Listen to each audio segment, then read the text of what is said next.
right, Ellen, you can take us away. Welcome, everyone, to the live Q&A and community discussion after the screening of Can You Hear Us Now? We are happy to see how many people have joined us this evening.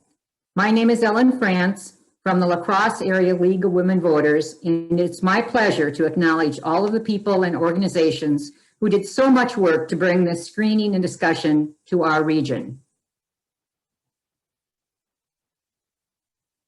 Tonight's program sponsors are the La Crosse Area League and the La Crosse branch of AAUW. Our co-hosts are the Driftless Voter Coalition, Vernon Friends of Fair Maps, Monroe County Friends of Fair Maps, Richland Friends of Fair Maps, and Citizen Action of WI Driftless Co-op. Thanks to all for helping us promote this event, and a special thanks to the film's producer, Susan Peters, who was instrumental in helping us get this screening organized. We are featuring a great group of panelists tonight, and after they speak to some of the themes and issues raised by the film, we would like to include you in the conversation. Please introduce yourselves in the chat, your name, preferred pronouns, your location, so we know where you're from. Your questions can be submitted at any time in the Q&A box with the option to include your name or submit anonymously. And finally, we thank in advance for your patience. Thank you in advance for your patience with any technical issues which may occur, as by now we all know that Zoom can be temperamental. To kick off our conversation this evening, I'm pleased to introduce the makers of the film, the husband and wife team of Jim Cricchi, who directed Can You Hear Us Now, and Susan Peters, writer and producer. Susan and Jim, can you tell us what inspired you to shine a light on this subject and what you hope viewers will take away from the film? Sure. Thank you for having us, and for to everyone who watched the film. And thank you to the panelists for spending time talking about these issues. The process of making this film was very organic. We were interested in looking at some of the issues that wound up in the film, but we really figured it out week by week as we were filming. We didn't want to do a strictly interview, talking heads based documentary. We wanted to get to know people, tell their stories. And so we knew about Jennifer Estrada from a previous film that we had made, and we found out she was running for office in Manitowoc. And after we met her, we immediately were interested in filming with her. So that got us thinking about making a film that follows the 2018 election, and also trying to incorporate some of the things that had happened in Wisconsin over the previous 8 years.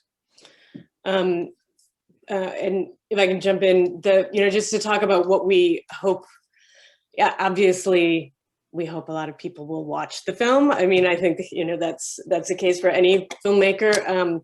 But and you can see it, publicly. It's available on Amazon and places where anybody can see it. But we're most excited about doing screenings like this because we think that the film does a really good job of showing context or showing the personal impact of a lot of issues and policies that are kind of hard to quantify. And so we think it's a really good conversation starters for conversations about gerrymandering and voter suppression and open records laws and the ability of working mothers to run for office. And, there's a lot of things that really merit conversation. And we think the film does a good job of starting it off. We're also doing, we're beginning to do educational screenings. So we have a partner that's helping us to do that and to get it into schools and libraries, because I think we've been really surprised at how many people have reached out to us and said that they learned a lot. I mean, we expected it to show a lot, but we didn't expect the number of people who said they didn't know what gerrymandering was until they saw the film, or they didn't understand what kind of impact it had. So that's something that, we're hoping to get in front of more people. So that's it. Thanks. We're excited about Okay. the rest of the panel. Okay, thank you. Susan and Jim has given us a powerful look at what's been happening. I'm going to have to, at the state level. And our next panelists are two former Wisconsin state senators who have some personal history with how we went from a progressive state to becoming a test lab for gerrymandering. Senator Dale Schultz is a Republican from Richland Center, and Senator Tim Cullen is a Democrat from Janesville. They are both former Senate Majority Leaders here in Wisconsin. They both have had long careers in public service, and since leaving the legislature, they have traveled all over Wisconsin, making the case for independent, nonpartisan redistricting. Welcome to you both. Bill, can you take us back to 2011 when your party was in charge of redistricting? How did that experience lead you to become such a vocal advocate for redistricting reform in Wisconsin?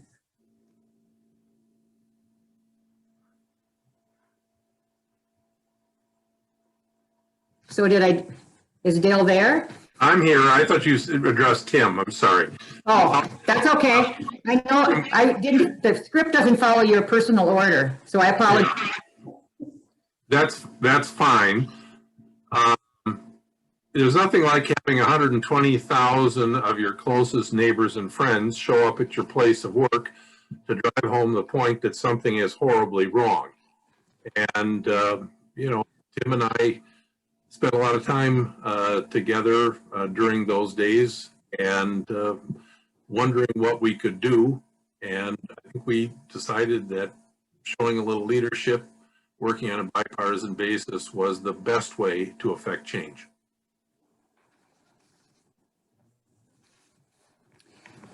Tim, in addition to raising awareness about why Wisconsin needs a better process for redistricting, you've also had to address a lot of misperceptions about proposed reforms. How do we counter the arguments for maintaining the status quo? I guess if either one of you can speak to this, depending on what you two have talked about. Tim, you're going to need to unmute yourself. Okay. There you go. I think it's important to go right back to 2011. How did the Republicans, with control of the governorship in both houses, how did they slip gerrymandering through so quickly and successfully while the citizens of Wisconsin didn't know hardly what they were talking about? The answer is that you have to go back to 1950 to find a time when Wisconsin state government, the year after the census, was controlled by the same party. It was Republicans in 1951. In 61, 71, 81, 91, and 01, we had split government. When you have split government, you don't have gerrymanders. It's when one party has total control that they jam through a bill. And a gerrymander simply is a way of drawing a map, zigzags, so that the results of the election in an assembly or senate seat, the results are known the day the map is drawn. Results are not, you don't have to wait for the election. The map drawing will determine the result. The election essentially becomes irrelevant when you have a gerrymandered map. Now, who was around in 1950 to remember that? Well, if you were 30 years old in 1950, you were 90 or 91 years old in 2011. So hardly anybody could remember a time like this when we had split government. During all those years, we had judges drawing maps. Sometimes the two parties reached an agreement, but it was never controversial. And you didn't know about gerrymandering unless you took a political science class somewhere or happened to really care about government.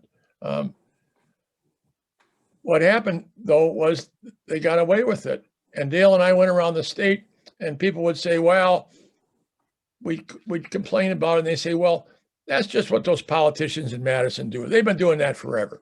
That was what the kind of answers we got in 2013 or 2014.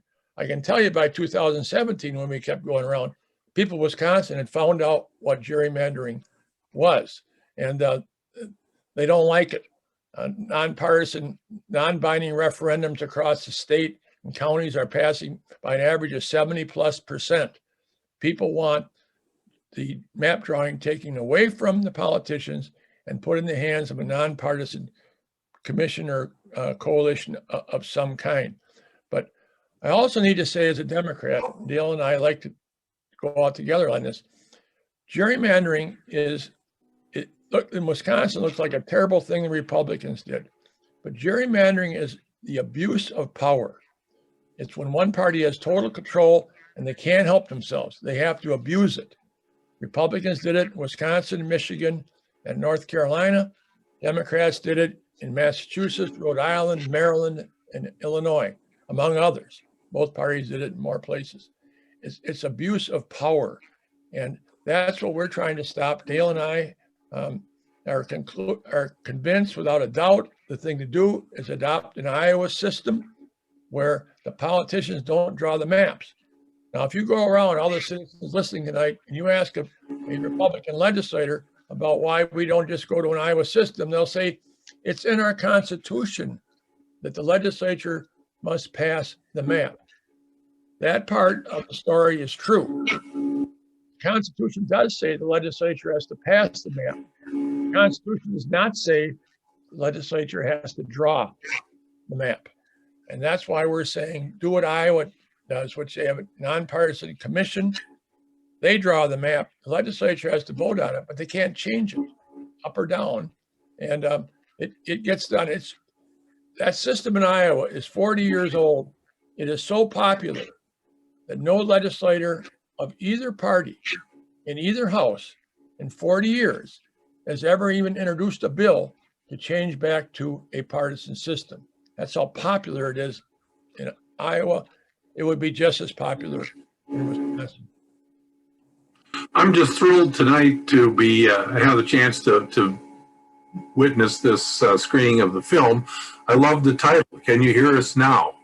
And I think that we have come a long, long way from the time when Tim said no one knew what gerrymandering was to where we are now, where we have many, many groups who have become very active across the state and here in western Wisconsin, who have worked tirelessly to drive the message home with local officials. I was excited when we got to the U.S. Supreme Court. I honestly thought they were going to rule in our favor. They didn't. They made it very clear that this is something that the citizens had to do themselves. And there's no doubt in my mind that Wisconsin citizens have risen to the challenge, and my hat is off to every person who's listening tonight, who is taken that mantle on and worked very, very hard to pass the county board resolutions and the referenda that have been also sponsored all around the state. Clearly, they are not going to be able to say that this is insider baseball, nobody cares. And I would say to be successful in the future, what we need to do is to drive home the point that whatever issue you are passionate about, whether it's education, the environment, or our university system, or criminal justice system, that gerrymandering rigs the system up front so that there isn't a fair and thoughtful debate followed by a reasoned vote. And that's what we're all about. We're trying to show the people of Wisconsin we hear them and that we want their input and we want to be subservient to them rather than the current system where legislators can basically blow off the citizens of Wisconsin because they've given themselves such a unique advantage at election time. Senator Cullen, anything you would like to add? There's a little bit more time here if you. I tried to make this visceral to people in those groups. The best way I found to do it would be to say that in a gerrymander situation, a legislator casts one vote at the beginning of a 10-year period, and with that one vote, guarantees themselves a job for the next 10 years, $55,000 a year plus per diem. And I asked the audience, how many of you work at a place where by your own single one action, you can guarantee yourself your job for the next 10 years? That's the one way I found there's a little visceral reaction of the distaste for what this really means. Thank you. I will move on to the next speaker, and we'll have some questions, I'm sure, later for the senators as well as other members of the panel. Hearing the two of you speak is a great reminder that the push for fair maps isn't a partisan issue. That shows up in our voter polls, where a majority of Republicans and Democrats, 72% of Wisconsinites, for a nonpartisan process for drawing our voting maps. And I know from working on this issue that 71, 72% has been a consistent number over the last few years. To tell us more about how voters around the state are impacted by gerrymandering, our next panelist is longtime political analyst, Professor Joe Heim. Joe is the former chair of the Department of Political Science, Public Administration at the University of Wisconsin-La Crosse and director of the Public Administration Program. Welcome, Joe. In the film, we hear a Fair Maps supporter say, "We are in the business of democracy protection." Tell us more about how the political landscape has changed in the past 10 years and why our democracy is in need of protection. Thanks, Ellen. First of all, I want to congratulate Susan and Jim for an outstanding film. It's just extraordinarily well done. It brings the issue of fair maps and fair districts right down to the grassroots level so you can really understand the impact of it.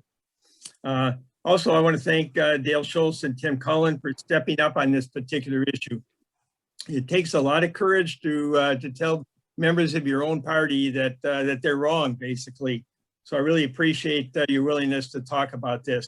And also, I'd like to thank you for inviting me to this Fair Maps Coalition. I'm going to talk about two general areas. One is a little bit of a historical background to redistricting and gerrymandering over the last 40 years.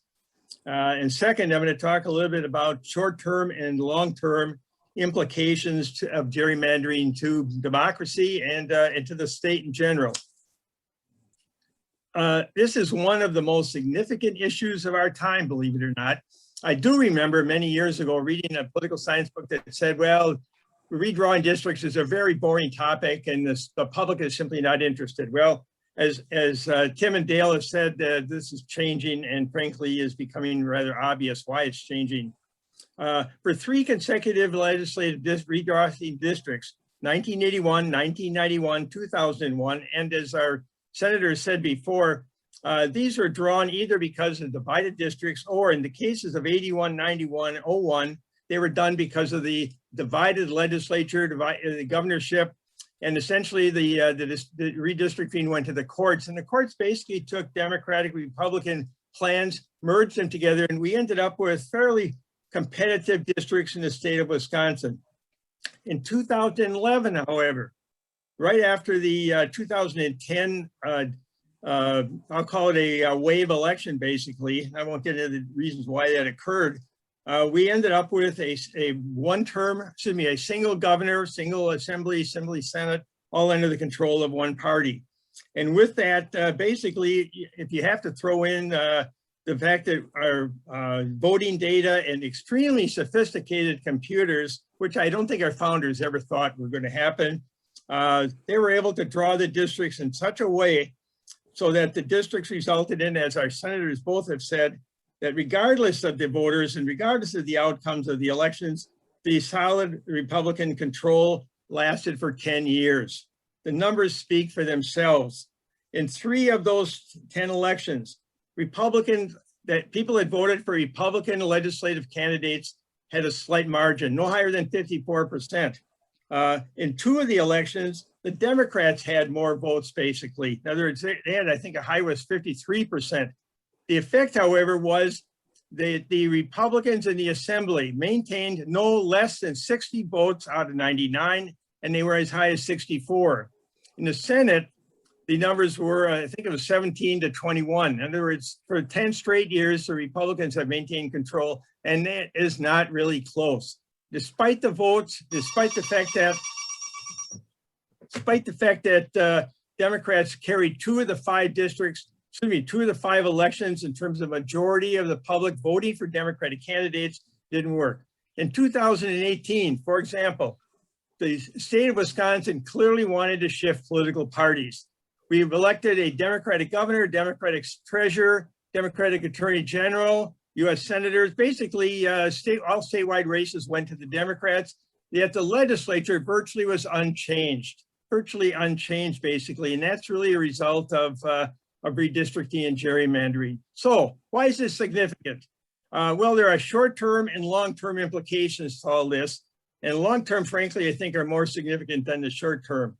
The short-term indicated as a result of one-party redistricting, obviously they have a control. First of all, that means the legislators pick their voters, not the voters picking their legislators. And that, frankly, is undemocratic and it's simply wrong. The result is the district lines are drawn to their advantage and they've maintained control in Wisconsin for 10 years. Second, in safe districts, and by the way, safe districts, you could argue what a safe district is, but I would say anything about 55% for the winning side is a safe district. And basically, a majority of the legislature is now safe district Republican. There are also safe districts Democratic, but not nearly as many, as you might not be surprised. So the district lines have basically been drawn to their advantage. And the result is the elections are not decided in the general election, they're decided in the primaries. The primaries, as everybody knows, has lower voter turnout. The most rabid Democrats, most rabid Republicans, more extreme of both political parties are the people more likely to vote. So how do you avoid getting primaried? The answer is you move for Republican further to the right, for Democrat, you move further to the left. The result is you win your primary. The primary basically decides the election, and it is basically a relatively small number of people in both parties that make those decisions. It is estimated, and you could argue about this, 2/3 to 3/4 of the legislature in Wisconsin is safe. There are a few districts that you would still identify as possibly going back and forth. There's always a couple surprises, but in my lifetime, there are fewer and fewer surprises in elections. The winner basically with the low turnout primaries becomes a more extreme Democrat, a more extreme Republican. And the result is you end up with a legislature less and less functional in the sense that nobody reaches across the aisle, nobody works for compromise. Basically, you work to keep the extreme voters in your district happy by doing more extreme things. The result is basically we don't get a heck of a lot done, frankly. We have far less compromises, more gridlock in some situations, especially if we have a governor and a legislature that is not of the same political party. In general, the votes of the minorities are essentially meaningless, to be blunt. And this is true at the federal level as well in many, many districts. If you're a Republican in Milwaukee, does your vote mean much when voting for a legislator? Or if you're a Republican in Dane County, does your vote mean much? Or if you're a Democrat in, let's say, Fox Valley or Waukesha County, does your vote mean much? The answer, for legislature, the answer basically is no. So in general, the legislative context, basically, you essentially disenfranchise voters, at least as far as the legislature is concerned. Third, there's less accountability and less responsiveness of the legislature. And instead of reflecting all citizens of a district, you reflect just those that voted for you or more extreme members of your own political party. And essentially, you've got a situation where there's very, very little compromise. The results are the legislative majorities can able and will ignore the state's majority. In other words, it is undemocratic, to be blunt. Now, I'm going to give you a few examples of short-term issues where the public is on one side and the polls basically reflect this, and yet the legislature is unwilling to act. Last summer, we had a summer of protests around the state of Wisconsin. The public clearly wanted, according to the Marquette University Law School poll, wanted criminal justice reform. The legislature refused to take it up. The public supports gun regulations, at least an increase in regulations dealing with guns. The legislature refuses to take it up.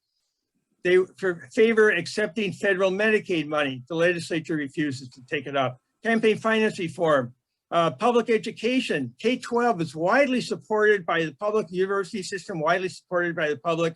The legislature basically has cut their budgets rather than increase them.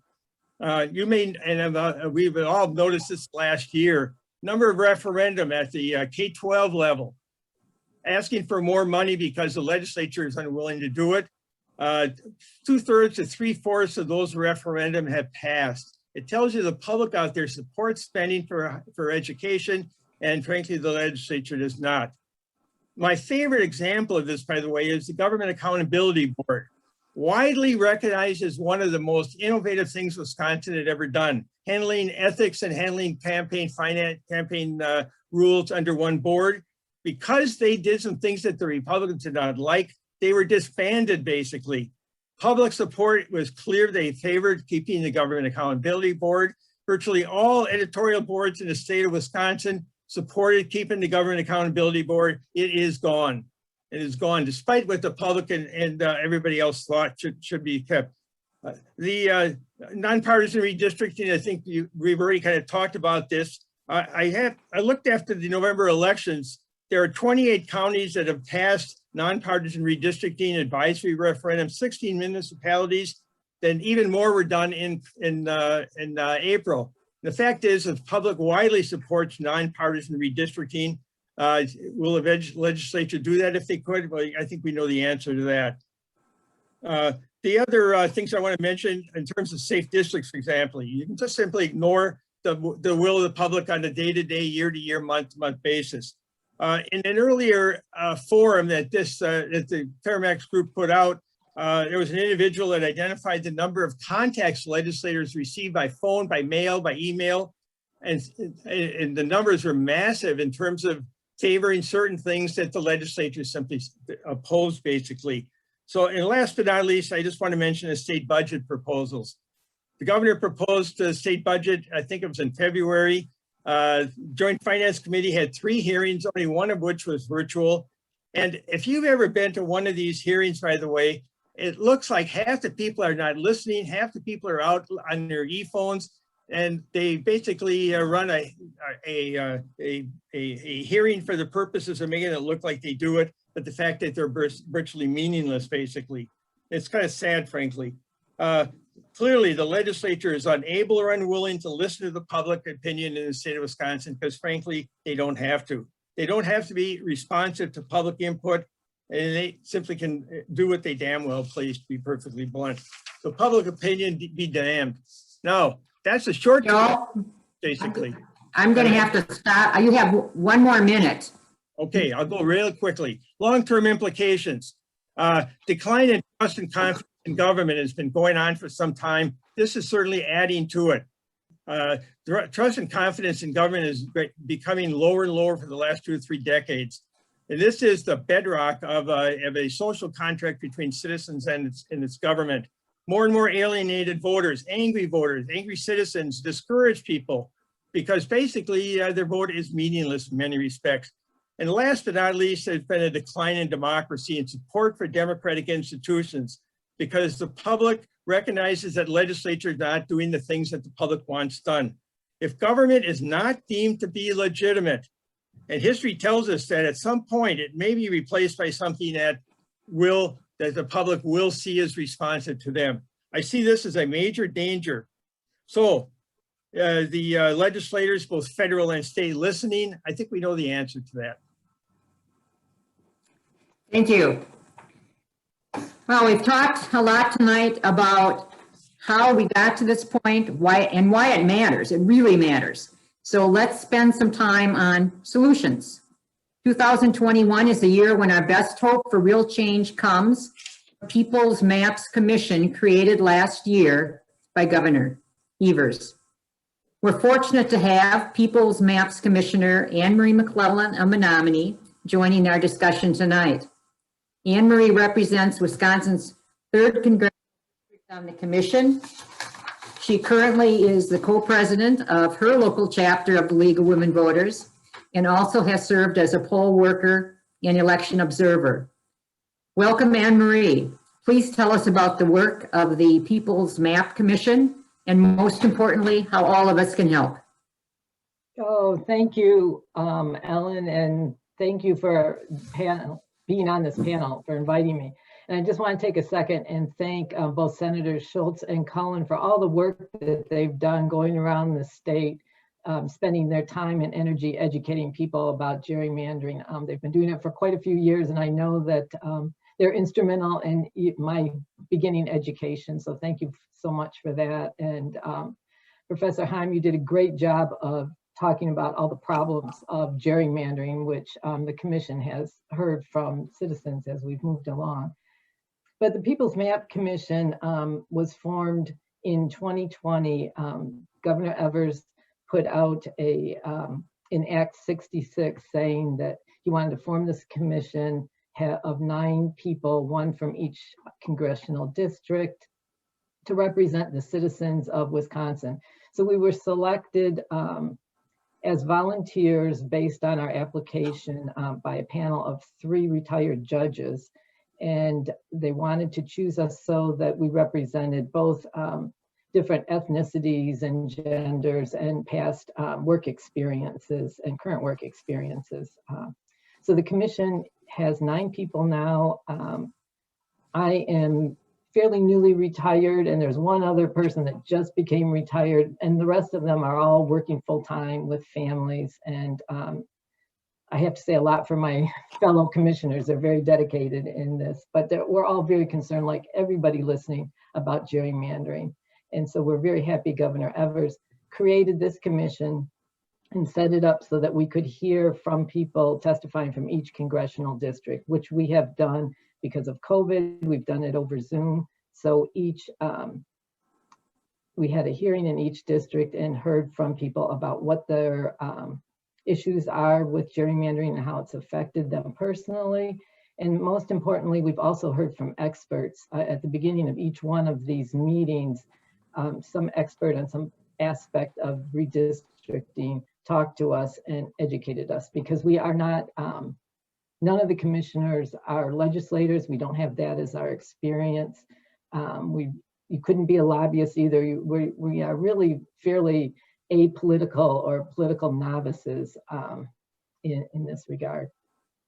So I will encourage anybody, if you want to learn more about redistricting, is just listen to the beginnings of each of those hearings, and you'll hear from experts, and it's really quite a free education on the topic. So we've completed our hearings. One of the goals of the People's Map Commission that were set out by Governor Evers was to produce 3 sets of maps in a very transparent process that the citizens of Wisconsin had an opportunity to have input on. And then also create a report, which would be a recommendation for nonpartisan redistricting committees that might happen in the past.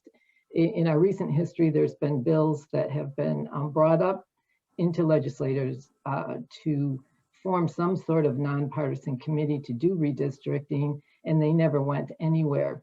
So as kind of a last-ditch effort, this commission was formed. We have no authority to actually have the legislators look at our maps. We hope they do. They will be a recommendation that will be available when the district maps are drawn after the census data is finally dropped in a few months. But we're hoping that our report that we do and our recommendations can also be used to help form a nonpartisan committee that can be used in future redistricting decades. So overall, what have we done? Well, thank you for bringing this up, our numbers. In the last 6 months, we participated in 20 hours of public hearings and got feedback from over 1,000 Wisconsinites, either through testimony or a written comment. We listened to individuals from 65 counties and 254 municipalities, and learned from 18 different redistricting experts from around the country in Wisconsin. So our first item of business after we took in all this information and learned the effects of gerrymandering was figuring out if we're going to draw district maps, how will we do this? We wanted a transparent set of criteria that the public could give us feedback on, and something that would be fair and reproducible, and kind of get rid of all the backroom redistricting that's happened in the past. So we've just released our criteria in April. I don't know, it's on our People's Map Commission website if anyone wants to look at it. We envision this actual redistricting process to be very iterative. You know, you'll generate some maps and toss them out, and generate more and toss them out if they don't meet your criteria. So our criteria, we have kind of like 4 levels of it. The very basic level is what we call just traditional redistricting principles, where we want districts that are compact, continuous, and preserve political boundaries. And one of the things that we really emphasized is that we want to preserve county boundaries as much as possible, which is something that we heard over and over again from people that were testifying, that, you know, counties were broken up into 4 pieces, 4 different Senate districts even, and how hard that is for county commissioners to get anything done. So that's our first like funnel. And the next one is communities of interest, which is a concept. It's not like Voting Rights Act authority, you know, or laws that you abide by when you are redistricting, but it's a chance for communities to say, hey, I live in this little geographic area, and I think it's important that we stay whole. And if you are drawing your maps and you have to draw it through my city or whatever, just pay attention to this community of interest and try not to split it. So there's an emphasis on communities of interest. The third level is balancing the population. So everybody wants to have one person, one vote. That's kind of the basis of our voting. So you want each assembly district or Senate district to have almost the same amount of people in every single one. Sometimes you can't do that and have everything fair and balanced and fit into your county. So we're going to try to keep some balance there, but that would be like a third level. We're going to give ourselves like 2% deviation from amongst the districts. And then lastly, not that it's not important, is partisan fairness. We heard that we all want fair maps, and we want competitive districts, but the Wisconsin geography, I mean, rural areas tend to be more Republican and urban tend to be more Democratic. That's just the way it is. And so it's really hard to make a 50-50 Democrat-Republican district in an area that just tends to be all Republican to begin with, just based to the geography. So we realize that that's going to be an issue. So what we are trying to do is, our last go round is look at partisan fairness, kind of like what Professor Heim was saying at the very beginning of his talk, is that you want overall, if Democrats have 50% of the votes across the state, they should end up with 50% of the seats. So that will be the only time we will use prior voting data in this whole process, is when we're developing these metrics as we go through and evaluate which maps are better. Annemarie, do you have a wrap up, or can I move on to the next segment? You can move on to the next segment. If anyone has any more questions, we'll be here. Okay, thank you.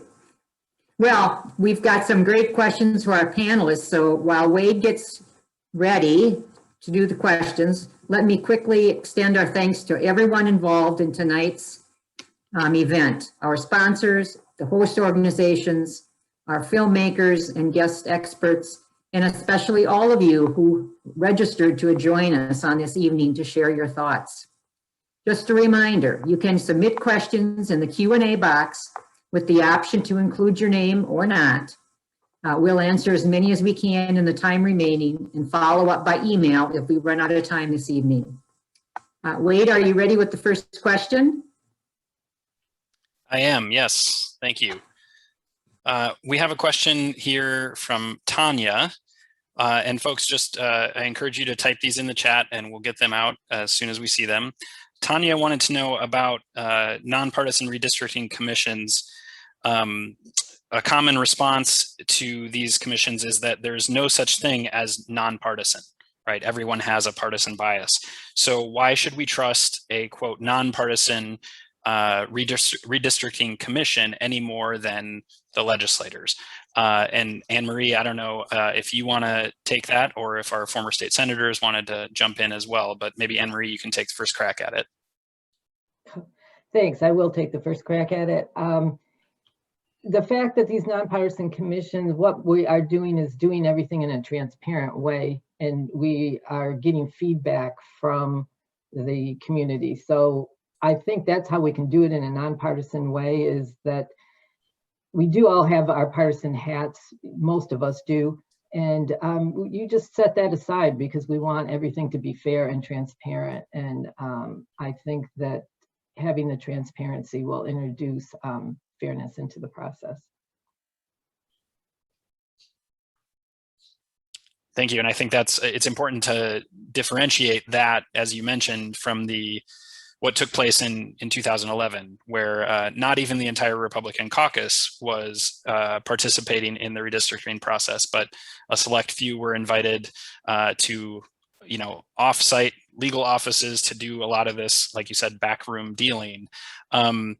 Senator Schultz or Senator Cullen, did you want to add a comment about that? You folks were there at that time and have a little bit insider knowledge about that process. Well, I would say, this is Tim, the biggest difference, the most blatant big difference between the legislature and this commission is this commission is not trying to create districts to guarantee themselves a job for 10 years. Like people in the legislature, that's what they're doing. And there couldn't be a greater difference in that. But I must also say, I would just caution Annemarie and the rest of the people on that commission, it is a slippery slope to try to, because you can gerrymander competitiveness. If you think about it, you just zig and zag maps to create competitiveness. You destroy community of interest. You do a lot of other damage with it. And I'm chairman of the board of Common Cause Wisconsin, and we are very concerned that we not try to gerrymander competitiveness. The reality is where people live in Wisconsin, where Democrats live and where Republicans live are very different. A truly unbiased, fair map, in reality, would probably only have about 30 competitive seats out of the 99 in the assembly, just because of where Democrats and Republicans live. If you want to retain county boundaries, you want to retain city boundaries, communities of interest, those I think are most important. If you start messing with them in order to try to create a huge number of competitive districts, I don't know how much further ahead we really are when we destroy communities of interest. So I'm very concerned. I know there are those who would like to see us create 80% of the assembly seats being competitive, for example. It's impossible without destroying all the other intentions, which is the community of interest, counties intact, cities intact. You can't do both. And I think it's far more important that we keep community of interest and cities intact. Those maps that were drawn in the 81, 91, 01 by those federal judges, they didn't create extra competitive districts, but they created enough competitive districts. Were just created by just by keeping communities of interest in place. They created enough so that the likely voter intentions statewide showed up in the legislative elections, which they don't show up in a gerrymandered situation. So I think it's always important at the front end of this to acknowledge that we cannot create a majority of the districts that are competitive unless we want to start gerrymandering in order to do it. Thank you. I feel pretty strongly about this. Could you tell? We can, yeah. And thanks for that perspective. And Annemarie, I remember you saying that the competitiveness was sort of like lowest on the order of priorities. And maybe you want to speak to that before we move on to the next question here. Yeah, sure. And yes, Senator Cullen, that was one of the things that we learned as we moved through this process, the commissioners, that as much as you'd like competitive districts, that's not our political landscape across the state. You know, you can look at maps of prior voting areas and you can see that it's not evenly distributed across the state. So we were concerned about a reverse gerrymandering. You could do that, but that's not what we're here to do. It's to make it fair. So hopefully we can relieve you of some of those concerns because we had those ourselves.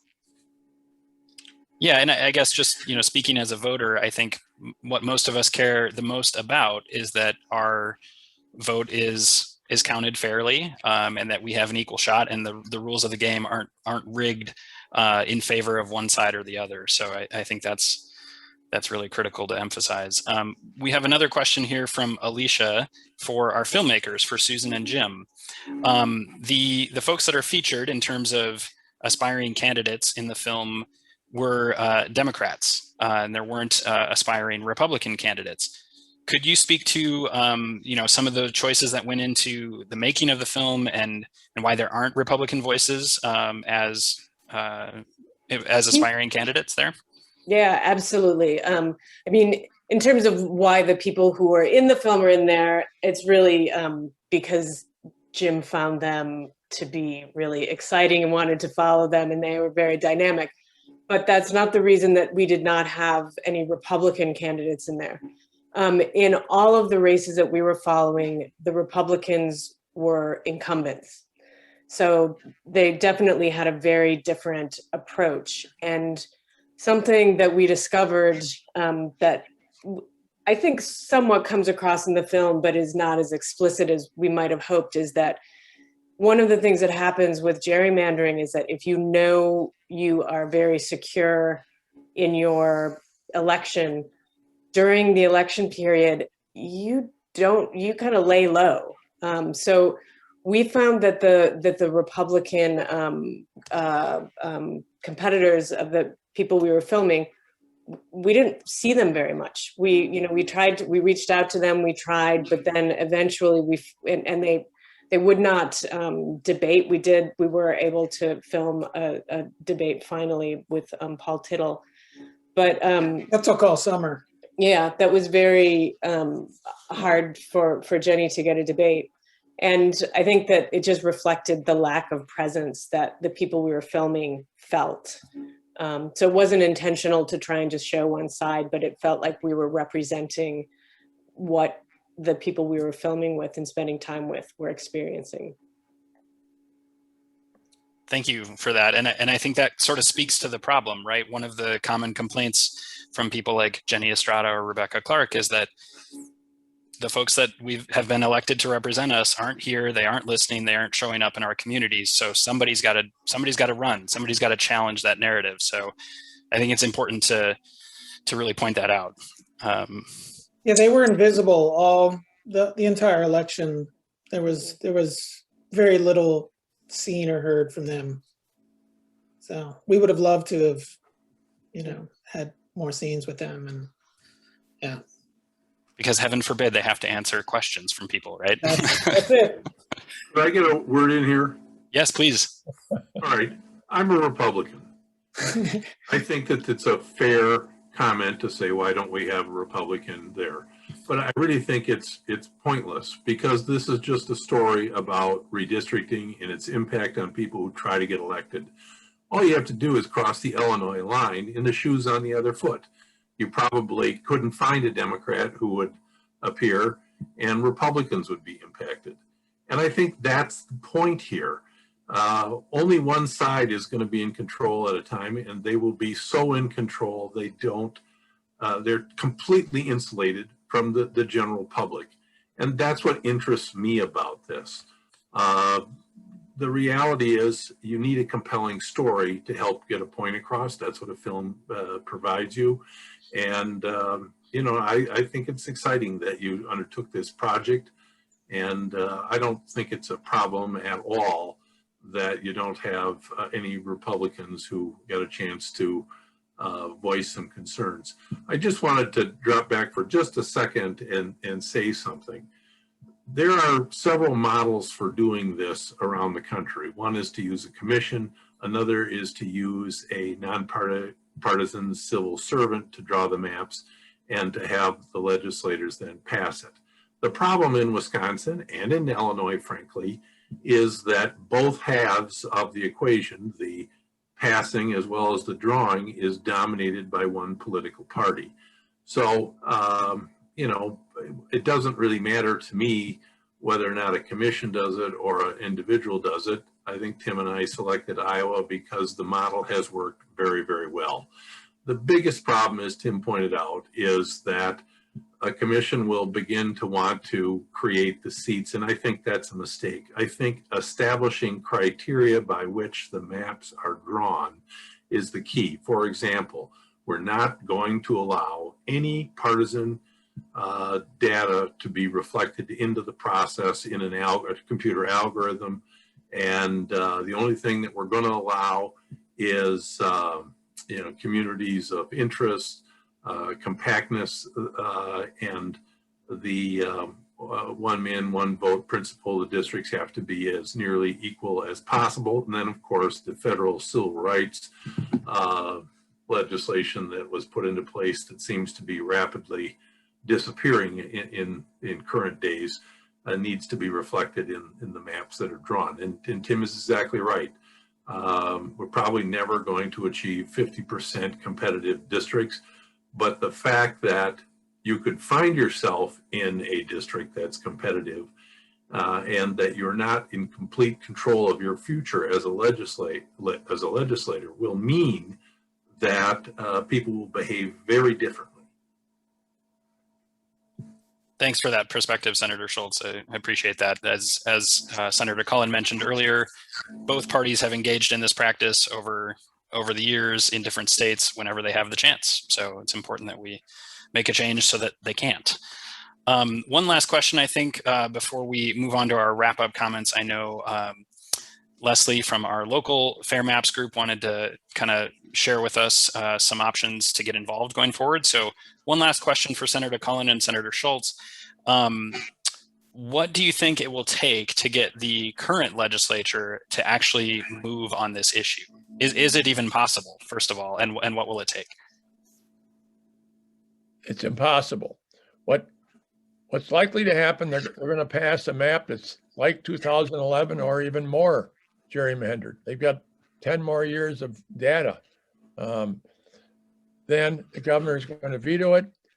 They don't have the 2/3 to override, so the veto will stand. And then there will be a race to the courts. The Republicans will run to the state Supreme Court. Democrats will probably go to a federal court.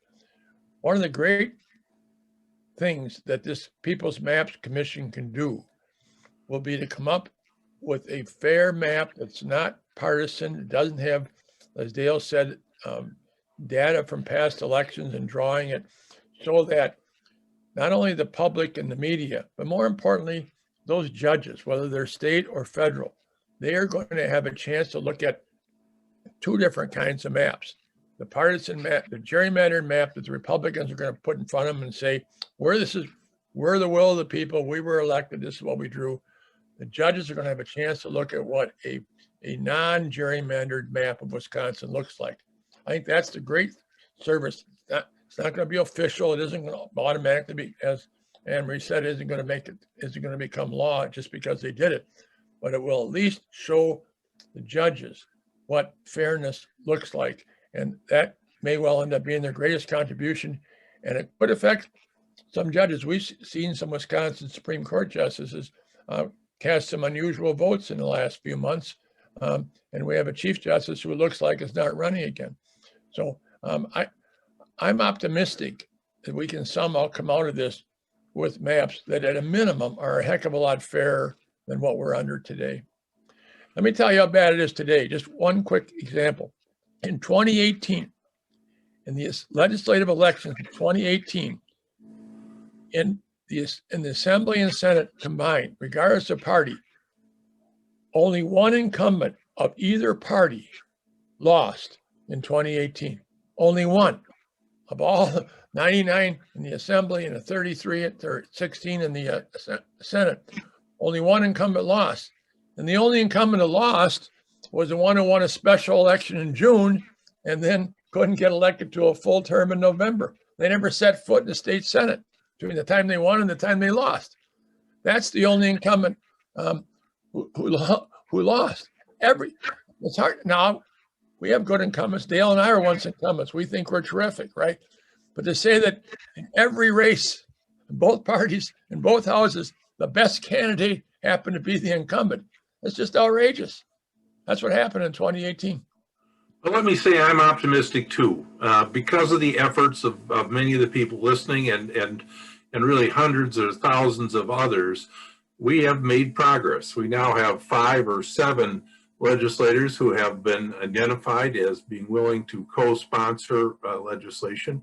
I think we need to thank them, let them know that we're watching them, and looking forward to their leadership, making the case why we need to have fair and honest elections in Wisconsin, and expecting of them to articulate the concerns of Republicans and Democrats, as has been rightly mentioned earlier, who are overwhelmingly in favor of redistricting reform.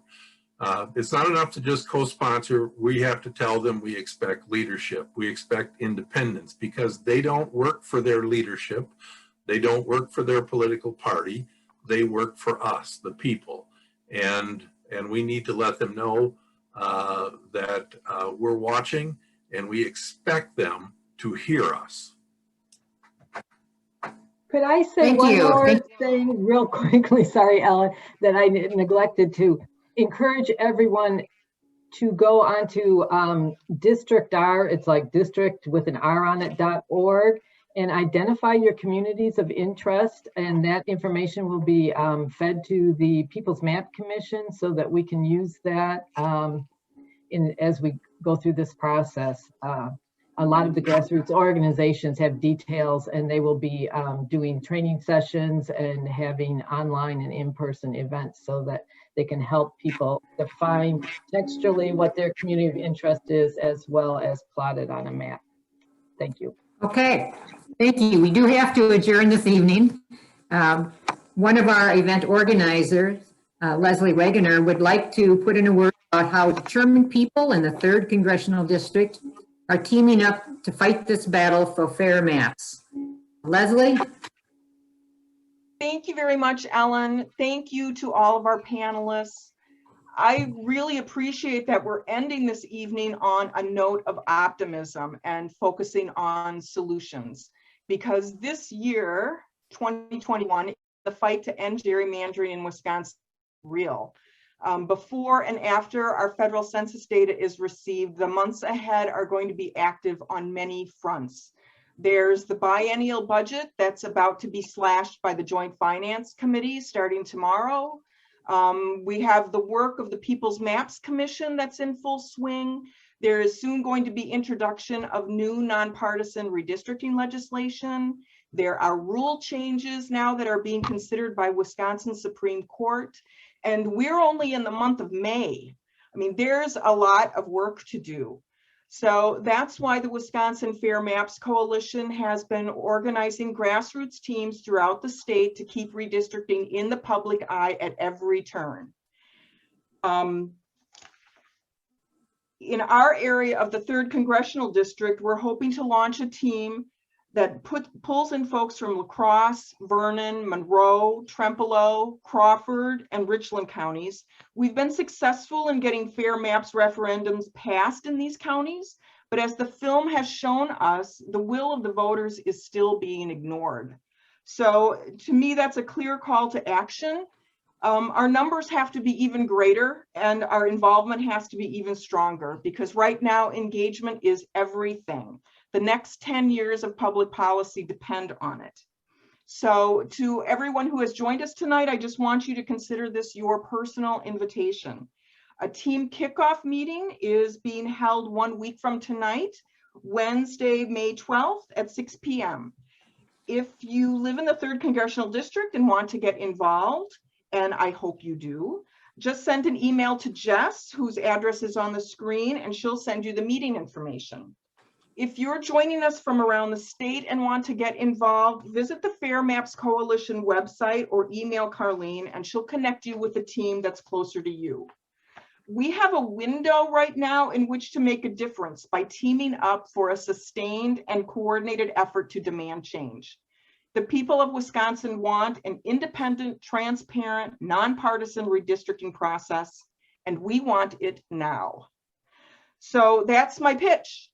As a follow-up to our event tonight, you'll be getting email in the next few days with some links to resources, and you'll be getting some information from Susan about the screening and about how you could host one yourself. And remember, you can still watch or re-watch the film tonight until 10 p.m. And in our follow-up, we'll be letting you know when and where the recording of tonight's panel discussion will be available. So thanks again for joining us tonight. We're really glad all of you were able to join us, and I hope you have a great evening. And I think, Wade, if we've got more questions that are coming up in the chat box, we can stay on for a couple more minutes so we can capture those. But otherwise, panelists, you certainly can feel free to join us or sign off, but thank you very, very much for participating this evening. We really appreciate it. I agree. Thank you very much. I'm going to sign off. So good luck. Good night, Ellen. Thank to you. all of us. Thank you, everybody, for being here tonight. To the filmmakers, to the panelists, to Leslie, who did an incredible amount of work to put this all together. There are no more questions in the chat right now, but if you have any more, you'll be getting follow-up emails like Leslie said. We have lots of resources and information available, so we can be in touch that way. Thanks again, everybody, and have a good night. Thank you all. Good night. Thank you.